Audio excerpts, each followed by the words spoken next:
Hey everybody, I want to preface this video with a couple comments about the Keurig company. I think they're a great company. They've got a complicated product that they're trying to make that looks simple on the outside, but is extremely technical. And when you build something technical, there's a lot of components that can fail, materials can fail, electronics can fail. There's just multiple points of failure. So they make a good product. You have to understand that you're working with hot materials, and so things will fail eventually. Electronics, everything fails eventually. So take it with a grain of salt. Watch the videos. If you watch the whole thing, you'll see at the very end, I will show the exact problem I had with my Keurig. And my basic analysis is if it pumps water just fine and will not push water through a K-cup, then it probably doesn't have something to do with decalcification or clogged filters or grounds up in something in needles or anything like that. It's something internal, which is what I came to find out at the very end of the video. All right, thank you. Enjoy. Before we even get started, I'd like to start with the fact that let's take a look at a K-cup. Foil top, hole in it. Inside, if you've never taken one apart, is simply a filter bag with the grounds in it. The water gets forced through the foil, through the filter and grounds, out through the bottom here. How you could get grounds in a needle using K-cups, I have no idea. I prefer actually to use the ones that don't have the plastic on the bottom. It's the same concept, filter bag, except you don't have the plastic. So you could get a needle jammed up, I guess, if you're using the, and I never use it, the one where you can put your own grounds in. So just consider that. Filter grounds in the upper needle. I don't know how they can get in there when water's going this way through it all the time, but I suppose it's possible they could maybe get sucked up in there and then back out. So that would be the one caveat I have about this whole process. I like these K-cups. They seem like they're pretty robust, simple to use, idiot-proof, basically. Good morning, everybody. Today I tried to get my cup of coffee and out of my Keurig coffee maker, and it wouldn't work. I searched a lot online, hours looking at troubleshooting and all this, that, and the other thing, and here's what it basically comes down to. I can put the K-cup in, try and run coffee, and it dribbles out. I can take the K-cup out, run water, and it's fine. To me, that means I have some kind of a pressure problem. The water is not getting pressed through the K-cup for whatever reason. Doesn't have anything to do with descaling, doesn't have anything to do with filters or grounds stuck in pipes or anything like that. So after not being able to fix it, after all of those foolings around, I decided I'm going to take it apart and just get a new one. So let's take a look at how one of these things is actually built.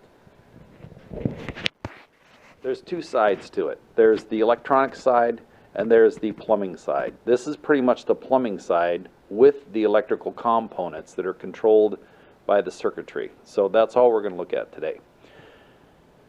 You have your electrical components are a heater element, which are these two things here. That heats the water up. You have a temperature sensor here that says how hot the water is, monitors it. You have a air pump, a tiny little air pump here. Two electric valves that open and close, and normally they're closed, so nothing can flow through here until that valve opens. And then you have a water pump. The water pump, really, this cannot fail. It is not a sealed water pump. In other words, it doesn't pressurize anything. It simply spins this blade inside of this little cup here and makes water go up. Here's where your tank sits on top of. Come through here and then come up these two valves. You'll notice there's also a pipe here coming off it. I'll explain that in the middle, or in a little bit. This pump, you can see in fact that the impeller it comes off. In fact, it's not even fastened on there. It simply is driven by magnets. And the magnets in the motor are rotating, which drive the pump impeller. So there's really nothing that can go wrong with this thing, unless the motor completely burns out, and that's unlikely to happen. All right, so let's take a look at how this coffee kind of gets percolated. So you put the tank on, and of course there's air in the system. So I believe that the solenoid up here is for the air pump, and the air pump is here. And so there's some purging, air purging that goes on to make sure that there's no air bubbles in the system. That's basically what one of these valves does. So the water comes out of the pump up through these two one-way valves. This stops water from going back that way. Through these one-way valves, to very low pressure, up this way, into the bottom of the heater. The heater looks like this on the inside. There's your heating coil. That fan-looking thing at the bottom is a way of dispersing the cold water so that it stays at the bottom of this bucket. Because, remember, hot goes up, cold stays low. So when the water comes in from the tank, it's cold, so it stays down here at the bottom. The hot water remains at the top. All right, so you've got your water coming in. It's into your tank. The system's kind of been purged of air because as the water comes up, it tries to go up this tube. This valve opens up, and this goes back inside the top of your water tank and just dribbles air out. Okay, so as that gets purged, this valve gets closed, and the water continues to flow up into here. It gets heated up. Temperature sensor is monitoring temperature. And then once it fills up, and it's going to fill up all the way to the top, all the way up to here. And how does it know when to stop? Well, that's what these rods are for in there. Different length rods, different size cups of coffee. So the shortest rod in there is right here in the middle. And it's this one here. It's right at the very top. So as soon as the water touches that rod up there, it shuts off. The pump stops filling. And meantime, this is going and it's heating up water, right? It's gurgling away. Now you've got this whole thing full of hot water in here. It's been circulating, got hot water. You're ready to make coffee. All right. So you pick a cup size. That's what your other rods are for. It's going to start to push the water out of here until it gets down to one of these rods here, okay, which is going to shut it off when it gets to the bottom. How does the water get out of here? Well, it goes up this pipe right there, okay, and gets forced out through here into your coffee cup. How does it get forced out? All right, well, that's where your air pump comes in here, okay. Your air pump's going to pump air in through this pipe, being monitored by a little electric sensor in the panel for air pressure, and then it's going to push air up in here. It can't go out this pipe because this one-way valve is closed, so the only way it can go is into the tank.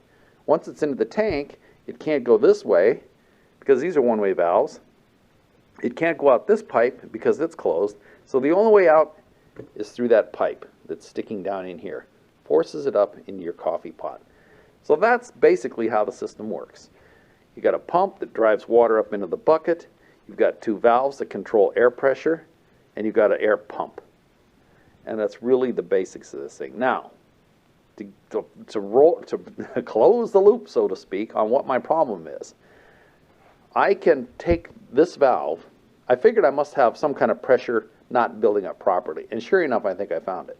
If I blow on these two tubes over here, I can check to see that this valve is in fact working. I just can't blow any air through the pipe that's going to that valve. However, this valve here, if I blow air in here, it leaks right through this valve, right up into here. I can tell because if I pinch this off here while I'm blowing, that shuts it off completely.